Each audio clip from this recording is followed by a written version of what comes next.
Alright, I thought I'd create this because this is something that most users seem to overlook, because they don't expect anything to ever fail. And people always tell you this, I'm sure. If you're a student, your lecturers, your teachers, your tutors, whoever, and if you've actually ever had it happen to you, computer techs as well, will tell you to back up your work. Now, most people just tend to store it on the hard drives and don't think anything of it, and then when they have a virus, they're thinking, shit, I've now lost all my work. So there's three, I would suggest 3 times you should back up anything. I'll just close this MSE window here. 3 times you should back something up. So you should have your main storage area where you keep everything, which you're working on all the time, especially if you're doing stuff like dissertations or an assignment that you don't want to lose, because if you've got like a 10,000 word dissertation to do and then you lose it when you're on 7,500 words, that's probably not the best time to be actually losing work. So you want an area where you store things that you use all the time. You want an area that's backed up. So backed up whenever, and then you want another backup. So something that's probably like archived once every month or something like that, and then you want a weekly one. So I would recommend a fantastic service called Dropbox, which I shall show you right new. Dropbox, basically, it's I should have probably looked loading this window before. Dropbox basically creates a folder on your hard drive. And which I might actually just let the video run, to be honest, just to give you something to look at in the background. Dropbox is basically a service that stores a folder on your hard drive, and everything put into that folder then gets synced to the cloud. So and it's handy if, like me for instance, you have multiple machines, multiple devices. So I've got my desktop here, I've got my laptop which I take to university with me and to work and stuff like that, and everything I chuck in the Dropbox folder is then synced to every single computer that's got Dropbox installed. So every computer that's got Dropbox installed has got a Dropbox folder that's synced across all devices. And if I'm say at work and I'm on my work machine, which is frozen, so I can't actually install Dropbox on it, or if I install Dropbox it would just be wiped again, and I didn't want to put Dropbox on there, for instance, I can actually access it through a website, through a browser. So that then allows me to print stuff from. So I can leave my laptop at home, I can go to university, I can print something off, and then I can hand it in, for instance. It really is a fantastic system, and as you can see here, this is what it's trying to show you essentially. Dropbox folder on that computer, Dropbox folder on that computer. Probably come across in a minute and say it will sync across both devices. Yeah, there we go.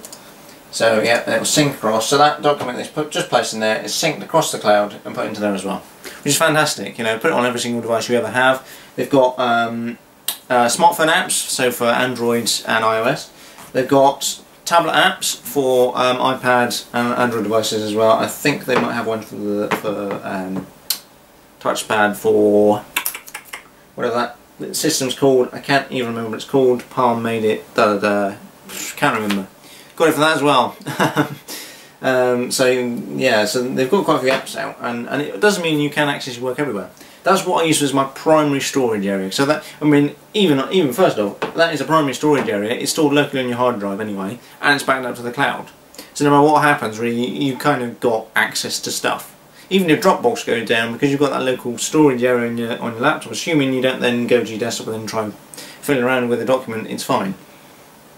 So that's kind of really counts as 2 backups, but I would say that that's just 1, really, because it's a service. It's my phone going off. That is just a service. Second of all, I would recommend getting a pen drive. I've got a spare pen drive kicking around here. A pen drive. Fantastic little device, it's really nice. Small, compact, lightweight, does a job, this and that. But they're very, very small, so they can be lost. They're also quite volatile, so when you plug it in and then take it out, and plug it in, take it out, plug it in, take it out, they can corrupt quite easily. And I know this HP one, for instance, is the worst pen drive I've ever had. This corrupts more times than I care to remember, but I only use it now to install OSs, so it doesn't matter. So yeah, get a pen drive, chuck your work on that. That'll be like your weekly backup, perhaps.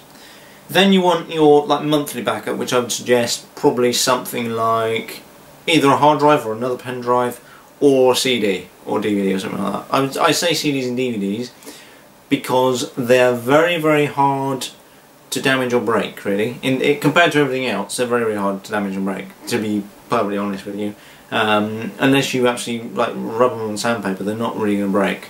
If you put it as read-only as well, you can't rewrite over it, so there's no chance of that ever happening. So it's nice to have that monthly backup, especially if you're doing dissertation. Check it on a CD and then put it somewhere. Put it in your drawer, or even say just chuck it in your laptop bag, something like that. That gives you 3 backups then. That means you're covered. So if the worst comes to the worst, the maximum you ever lose is a month's work, which I know 4 weeks is quite a long time, but in terms of dissertation time it isn't that much. I mean the maximum you're probably ever going to lose is probably 2,000 words, which when we say 2,000 words, it isn't that much compared to the 10,000 that you could have lost. And obviously Dropbox, I've never had Dropbox ever fail on me, and that's my primary data store. I mean, I do back everything up onto both a hard drive and a pen drive, because I don't use CDs and DVDs, because I'd have stacks and stacks and stacks of them. I've already got stacks and stacks and stacks of them for installing Windows and things like that anyway. So yeah, but that's what I would recommend. Every uni student, every student ever, well actually anybody really, needs to back up the work 3 times at bare minimum, and then that will cover you for every eventuality.